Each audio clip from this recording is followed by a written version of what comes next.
My office is a sty, and it's time that I fix that. But this kind of coincided at the perfect time because my new equipment is here, and I'm going to switch this area around a little bit. I haven't really shown this before because I don't know. To be honest with you, I think I was a little insecure that the equipment I'm using or the way that I'm using my equipment might not have been to some random stranger on the internet standards. I don't care. We're doing it today. We're going to break it down. I'm going to show you how I've set up this amazing room in my house to be the YouTube room. We're going to see what we get going on and how I earned myself one of these. Let's get to the video. Watch it go.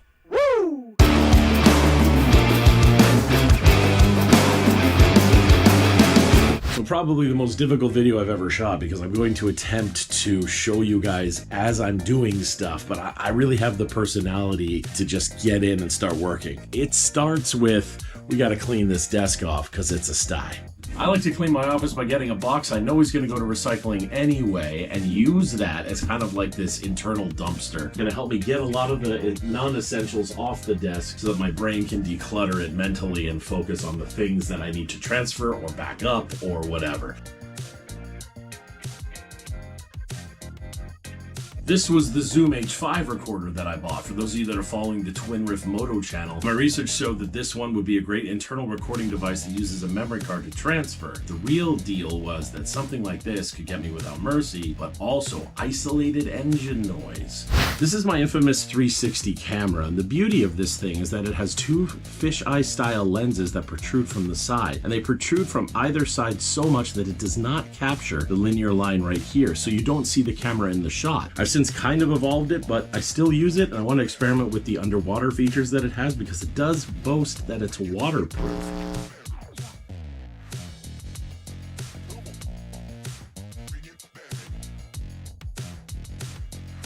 Okay, we have reached the point in the video which is kind of crazy to me. That's this computer being swapped out. And what are we swapping it out with, my friends? We are swapping it out with this, which is just utter madness. So let's see together what's in the box, shall we? What's in the box? Oh, baby. Bam. So our iMac is getting swapped out with a Mac Studio. Alright, so now we're here for the most controversial part of the video, the screen that I chose. We're going with the Apple Studio display. When it came down to it, this was going to keep the Apple aesthetic, the simplistic look that I wanted, had the built-in speakers inside of the monitor, as well as the built-in webcam for when I have to do conference calls or teaching online. So I felt like even by the time I bought the other monitor and added the speakers that I wanted, and added the webcam, I was still gonna lose all the aesthetic features and be closer to the price point of this guy anyway.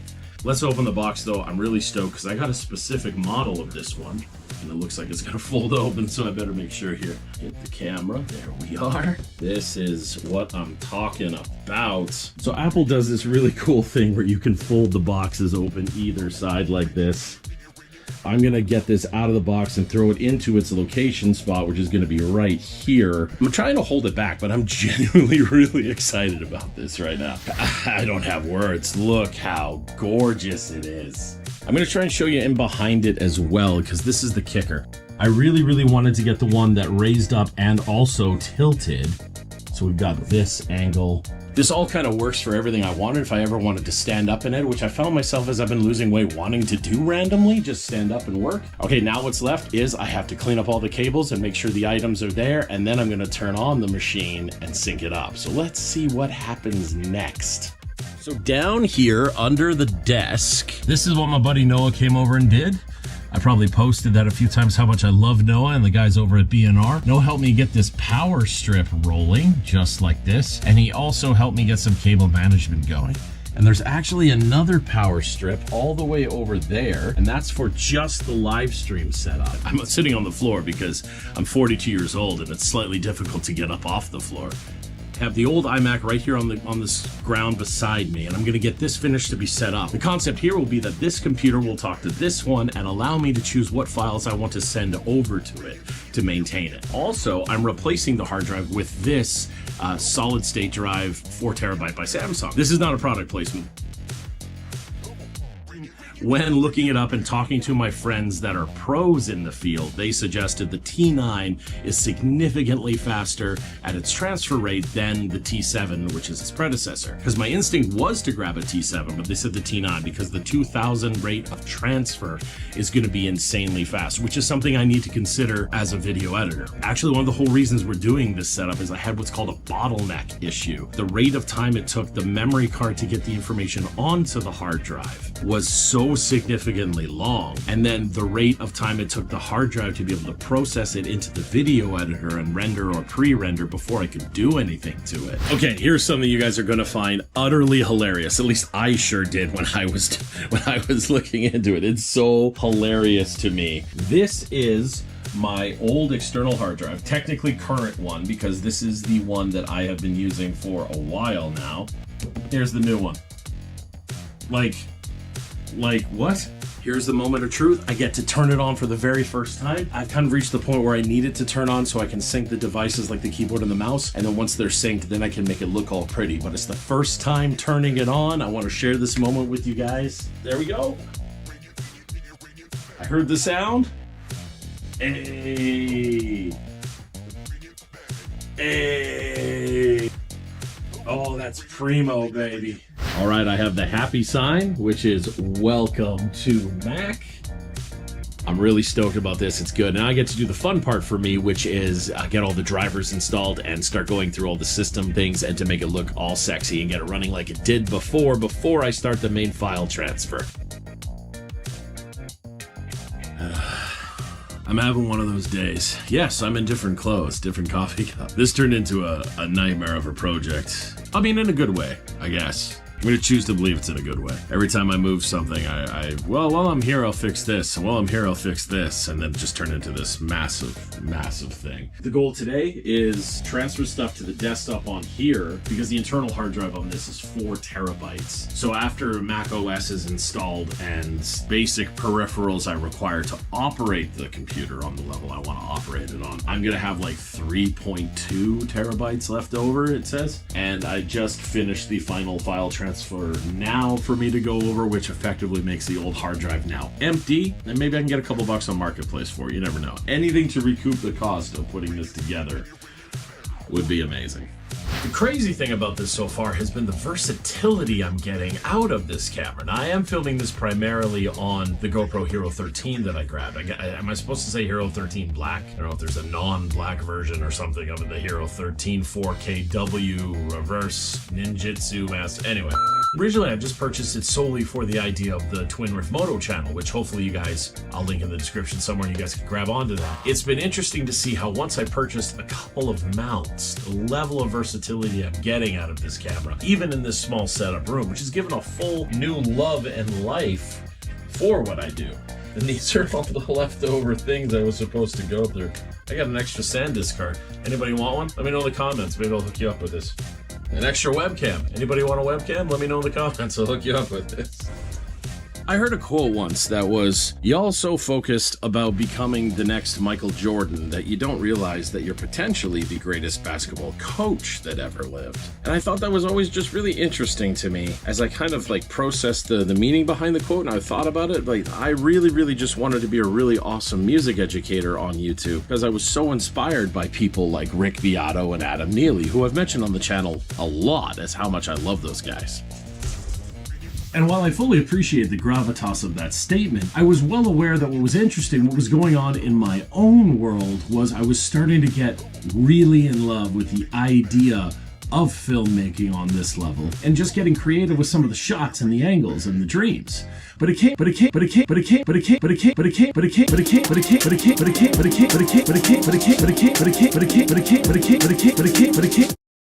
came with a really interesting price that I didn't understand enough about the technology, nor did I have a workable budget to purchase the technology that would assist me in these matters and make my life just easier in general.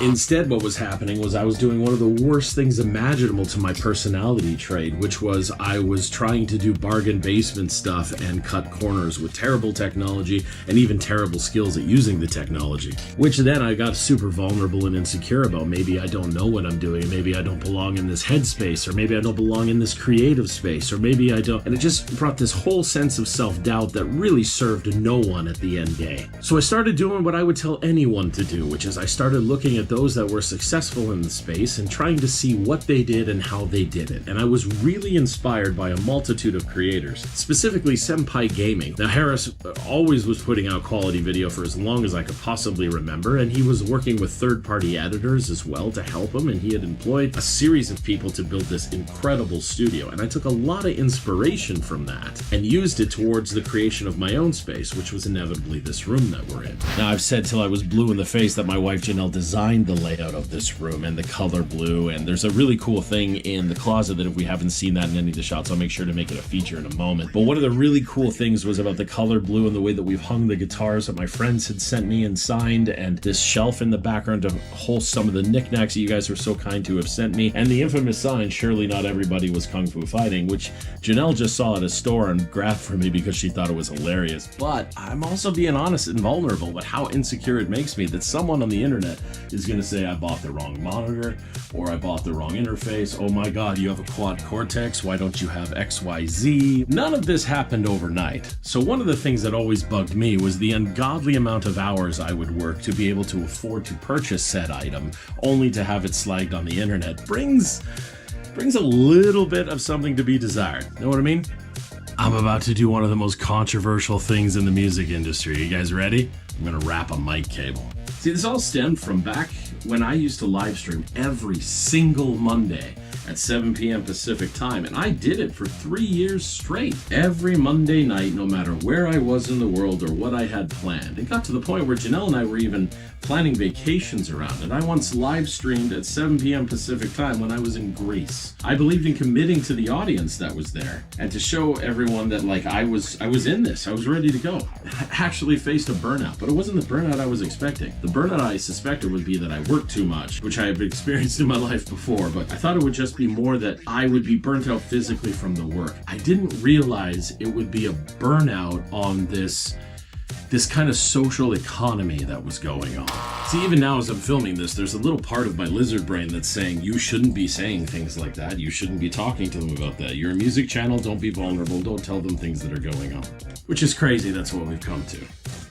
But the social economy thing I was talking about, it was that no matter how much I put a video out, how much work I put into a video, all I was encountering was people commenting on things I wasn't doing. And it started to mess with my head. I would talk to my mods about it, and one mod was absolutely amazing, giving me some solid advice like don't listen, blah, blah, blah. Would see it firsthand, because I think a lot of times it's white noise. People don't really notice what they're saying at the time that they're saying it, but they're definitely saying it. So then, as I said, I started reaching out to other creators. I started asking them, hey, what do you do? How do you go about this? How do you mitigate all the comments or all the opinions that other people have of what you should be doing? Because there's this part of your brain that goes, if you don't give people what they want, they're not going to watch. Some did respond and were less than kind. It kind of put in my back of my brain that this is just like what I'd experienced in the music industry, where people are gatekeeping and they're not giving actual answers because they're afraid that your success equals their failure. And that just short-circuited my brain, because the few times in my life that a content creator or anyone in any space that I had any kind of sense of knowledge in reached out to me, I just kind of info dumped everything I had. This is important to note that, because while I feel it is childish and inappropriate to name drop those that are cruel to you on the platform, I think it's important and a responsibility to definitely name drop, and if I can ever remember while editing, to post the links of those that helped me. One I really want to talk about was Jacob Restituto. Jacob reached out to the people that were monitoring my emails or whatever, and he got in touch with that, and I spoke with Jacob, and I went on a live stream with him, and we became friendly. I don't want to say friends because the timeline is important here. When I would watch Jacob's videos, or I would talk to Jacob about how he was putting together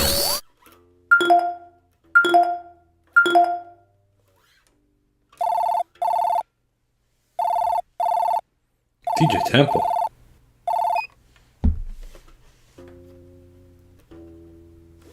I would ask him about how he's putting stuff together. I even took some lessons with him about how to use a DAW, which is a digital audio workstation, or how you record in, because Jacob's doing all his own music at this point, and I didn't have a lot of experience producing music myself. I would always hire outside people, and I thought that'd be neat to try. So why not ask the person that did it? And I would ask him questions, and the way that he answered me was never gatekeeping, which is why I respected him immediately. You see, Jacob answered my questions directly and honestly, and then gave me more probing questions to kind of get into what I was going for myself with the style of music, or the genre, or the type of instruments I was using. It's important to note that because of the genre of music that you play, your recording techniques and the equipment necessary to produce that could be significantly different, and it was. But why was that? That was because Jacob was the picture perfect example of not gatekeeping information and just helping another creator who was trying to get started at all, because his success did not mean my failure, and my success did not mean his failure. We're just two dudes that loved music and loved making content and talking with our fan base. And now I have a drink. Continuity's a thing. Anyway, I'm blabbing here, but what I'm trying to say is Jacob Restituto was very kind to me and explained a lot about equipment and a lot of use, and he inspired a piece of gear that I ended up buying and put it in this new kind of layout and setup. I'm going to reveal that new piece of gear at the end of the video, so keep watching. Now, the next stage, once this file thing is done, this style of cable has only 2 ports in the back for this. The rest have gone USB-C, as I'm sure you guys have seen. So I have the hard drive finishing the transfer. Once that transfer is complete, I will gain that slot back. It's not using it, and then we plug in the Quad Cortex. The Quad Cortex is going to act 100% as my amp. When I'm recording reaction videos, I often like to use this Shure mic to capture my audio raw and into something else. So like a direct audio line of my speaking voice. So we're kind of getting to that point. We're just gonna wait the last 25 minutes or so. Oh my God, it went up. And then we'll wrap it all together sexy. And now what I gotta do is get this guy rolling as a secondary monitor. So I'm gonna hook up the HDMI that's in the back that I left kind of live, and we'll see if just simply plugging it in does the work. Moment of truth, here we go. Hey, up, like a chat. You have to say the magic word, otherwise what's the point? Boom. Boom, there we go. So now what I have complete. I can open up my browser. I can just drag my browser right to the top. And here is the big feature that I saw. This guy right here. I grabbed this that my buddy Ragai installed. We pull it out and kablam. The 61SL Mark III. It's got all the sample pads. It lights up as you play. This was a feature that I saw Jacob Restituto had that I thought was absolutely phenomenal. And he had it on a desk slightly 90 degrees from his setup, and then she just slides away and it makes it a clean, pristine look. So as you can see, I'm still not done with the studio. I got an old computer here on the floor that I need to still transfer some old data onto before it reaches its new home. And I've got to deal with this shelf and maybe hang another guitar, and I don't like the lighting. It was a whole thing. I want to confirm that the MIDI cables and things that I've run from the MIDI controller or piano into the DAW are correct. And then I've got to do some internal computer stuff like mapping out hard drive paths, partitioning it for video editing, and just making sure that the processing power and the RAM of the computer is doing exactly what I need it to do. So man, the saying that we have around here of "it never stops" is very, very accurate. It's never stopping. Thanks for watching the video, guys. I got a little vulnerable with you on some of my mentality and the way that I go about this, but hey, this is the most extreme different video content we've ever done on the channel. Let me know in the comments below what you thought, and until next time, watch it go.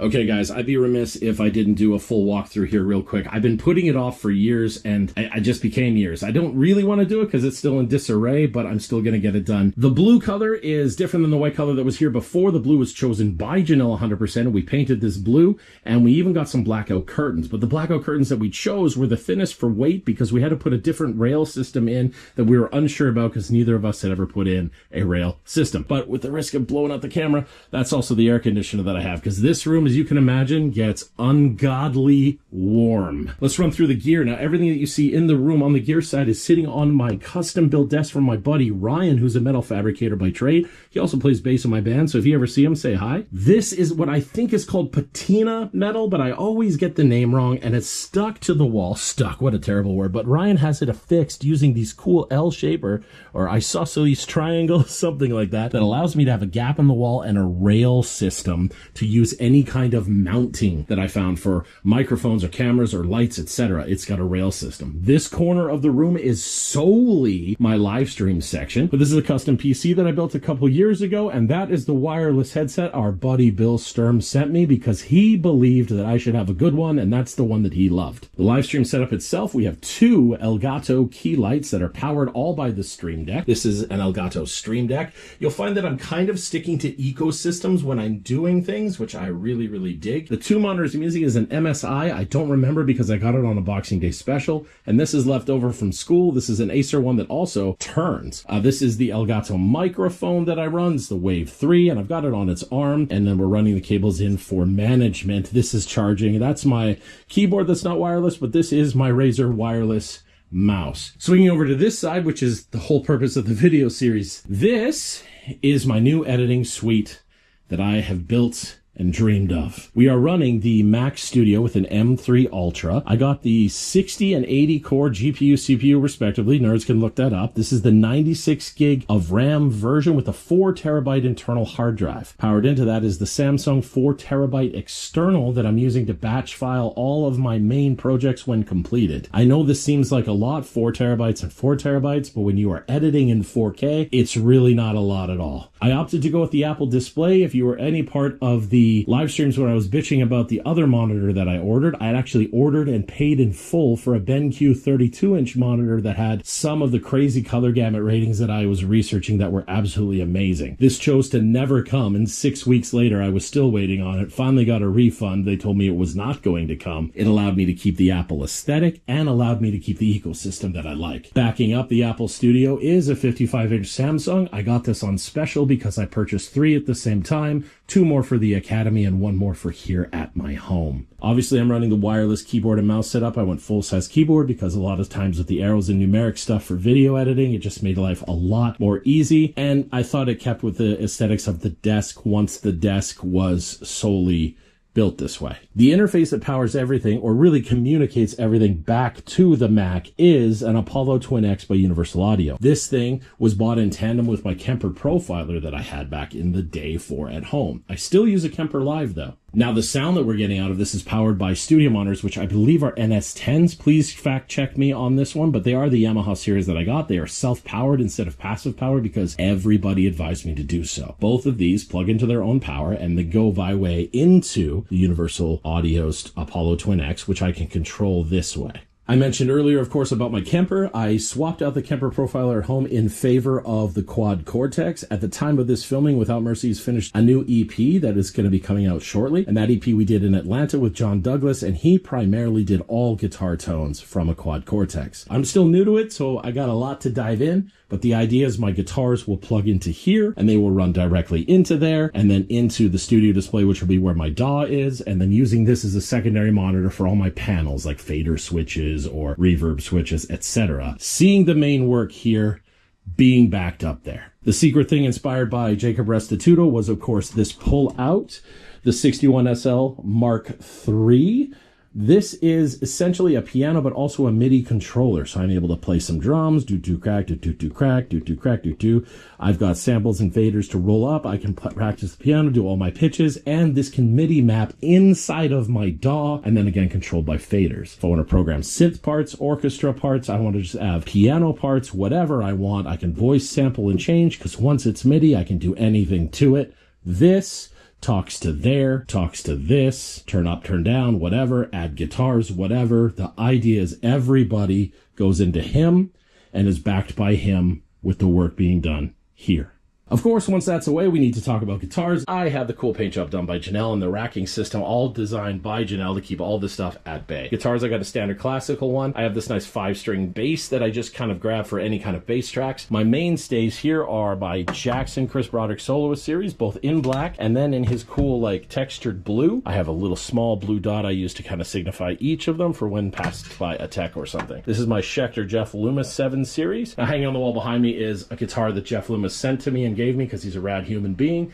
And then Chris Broderick sent me one as well because he's another rad human being. Both of these I got signed by them kind of thing. There's my classic YouTube thing, which you probably see my face. And then, of course, the shelf, which I don't even want to talk about except for I got this cool Aztec death whistle. That's pretty neat. Quick run through, my friends. If you know, you know. And it never stops. Watch it go.